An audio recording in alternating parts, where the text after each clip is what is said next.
28 नवंबर 1996। बात उन दिनों की है जब मोबाइल फ़ोन चलन में नहीं थे। दिल्ली के नेहरू प्लेस बस टर्मिनल के पास बनी MTNL यानी महानगर टेलीफोन निगम की बिल्डिंग के सामने मेरी चाय की छोटी सी दुकान थी। इलाके में देर रात तक चहल पहल रहने के कारण मेरी दुकान काफ़ी अच्छी चलती थी। रात में 11:30 बजे दुकान बंद करके मैं नज़दीक के बस टर्मिनल से सागरपुर यानी अपने घर के लिए 11:40 की आखिरी बस पकड़ता था। सुबह जल्दी दुकान खोलना और रात में देर से घर पहुंचना मेरे लिए एक आम बात थी, लेकिन उस रात मेरे साथ जो होने वाला था उसकी कल्पना करना भी मुश्किल है। हमेशा की तरह मैं समय पर बस टर्मिनल पहुंच गया था, लेकिन उस रात वहां रूट नंबर 724 पर चलने वाली आखिरी बस नहीं थी। सर्दियों की रात होने की वजह से चारों ओर सन्नाटा पसरा हुआ था और अब तो शायद आखिरी बस भी जा चुकी थी। दूर दूर तक कोई नज़र नहीं आ रहा था। मैं परेशान था कि इस अंधेरी और ठंडी रात में घर कैसे पहुंचूंगा। कोई ऑटो या दूसरी सवारी गाड़ी भी आसपास नज़र नहीं आ रही थी। अचानक टर्मिनल के बाहर न जाने कहां से एक बस आकर रुकी। मैं बस से कुछ दूर था। मैं तेज़ी से बस की ओर लपका और दौड़ते हुए चिल्लाकर कंडक्टर से पूछा, क्या ये बस सागरपुर जाएगी? बस का कंडक्टर, जो बस की पिछली सीट पर एक शॉल लपेटे बैठा था, उसने सिर्फ हाथ से बस में बैठने का इशारा किया। मैंने बस में पिछले गेट से प्रवेश किया। पूरी बस में केवल 4-5 लोग ही बैठे थे। मुझे टिकट लेने की ज़रूरत नहीं थी, क्योंकि रोज़ाना के सफ़र के लिए मैं हमेशा बस पास बनवाता था। मैं एक खाली सीट पर जाकर बैठ गया। बस चल चुकी थी। मैंने कुछ देर बाद अपनी सीट के आगे पीछे देखा। दूसरी बसों की तुलना में इस बस के अंदर बेहद धीमी रोशनी थी। बस में बैठे अन्य लोग बेहद शांत थे। गौर करने पर मैंने महसूस किया कि उनके शरीर में कोई हरकत ही नहीं है, मानो सभी के शरीर बेजान हैं। मैंने पलटकर कंडक्टर को देखा। उसने शॉल इस तरह लपेट रखी थी कि उसका चेहरा भी नज़र नहीं आ रहा था। खैर, मैं अपनी गर्दन पीछे टिकाकर जिस्म को आराम देने की कोशिश करने लगा, और फिर कब मुझे नींद आ गई पता ही नहीं चला। जब मेरी आँख खुली तो खुद को उस बस में अकेला पाया। बस की खिड़की से बाहर झांका तो मैं हैरान रह गया। न जाने कैसी अजीब जगह थी।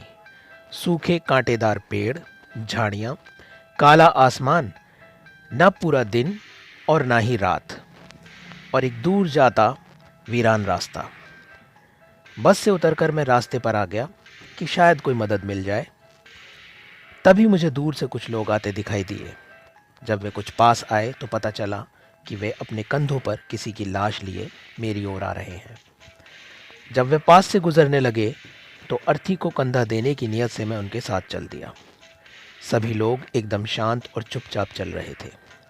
कुछ दूर चलने के बाद मैंने अपने आगे वाले व्यक्ति से अर्थी का एक पाया अपने कंधे पर ले लिया। कुछ गलियों से होते हुए हम एक खुले मैदान में पहुंच गए। मैदान के ठीक बीच में एक पत्थर का चबूतरा बना हुआ था। उस चबूतरे का भयानक दृश्य जो मैंने देखा, उससे तो मेरे शरीर का रुआं रुआं कांप उठा। 3 कटी हुई इंसानी गर्दनें बिल्कुल सीधी रखी हुई थी। आसपास फैला हुआ खून बिल्कुल ताज़ा था। लग रहा था कि कुछ देर पहले ही उन्हें यहाँ लाकर रखा गया है। मैं भागना चाहता था, लेकिन न जाने क्यों चाहकर भी ऐसा नहीं कर पा रहा था, और किसी गुलाम की तरह अर्थी को कंधे पर उठाए चला जा रहा था। बाकी सभी लोग मेरे साथ उन कटे हुए सरों के पास से गुजरे, और कोई ध्यान उन कटे हुए सरों पर नहीं दिया। मैं बेहद डर गया था और समझ नहीं पा रहा था कि क्या करूं। इसी उधेड़बुन में हम सब एक विशाल दरवाजे से होते हुए एक घर में पहुंच गए।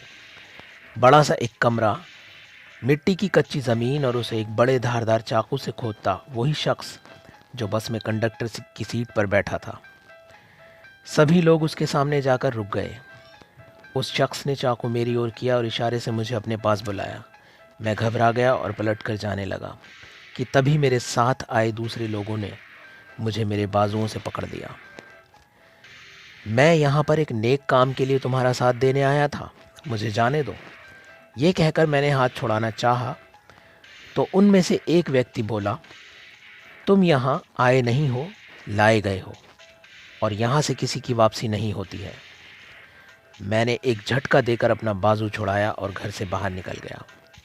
मैं उन कटी हुई गर्दनों का सामना दोबारा नहीं करना चाहता था, इसलिए मैंने दूसरा रास्ता पकड़ा और आगे बढ़ गया।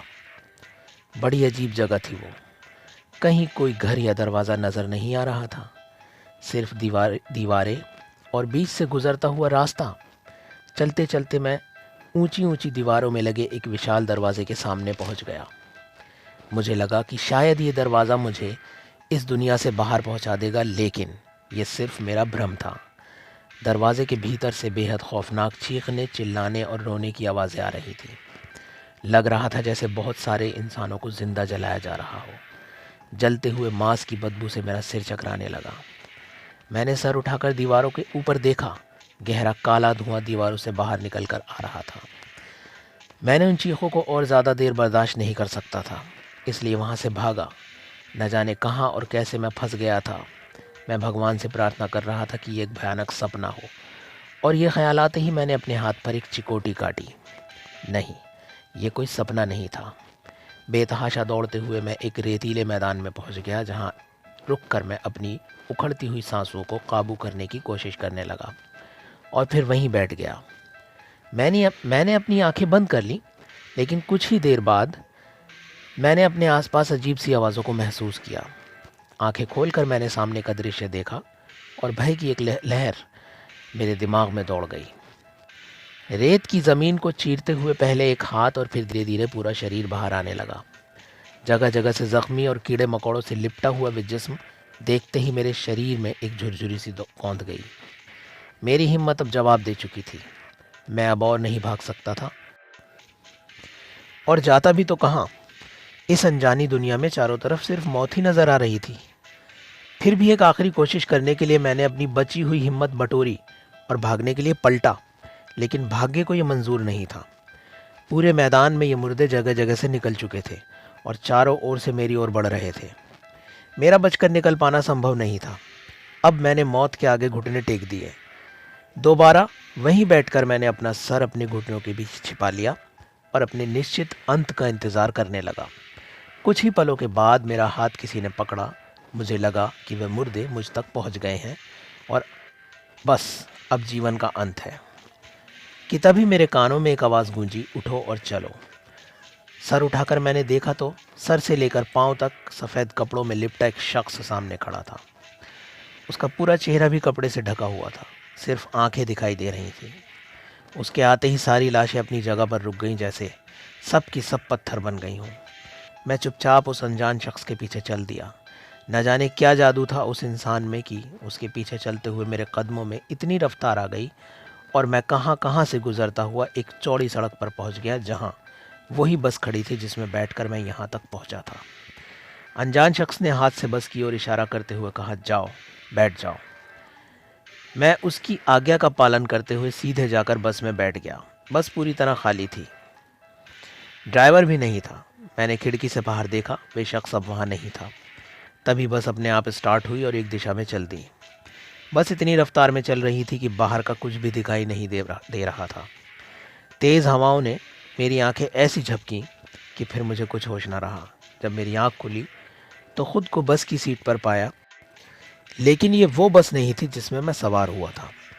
खिड़की से बाहर देखा, सुबह की सूरज की धीमी किरणें बस शेल्टर पर पड़ रही थी, जिस पर लिखा था नेहरू प्लेस टर्मिनल।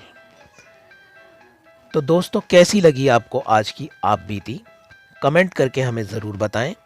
अगर कहानी पसंद आई हो तो वीडियो को लाइक करें और इसी तरह की अनसुनी हॉरर स्टोरीज़ के लिए चैनल को सब्सक्राइब करें।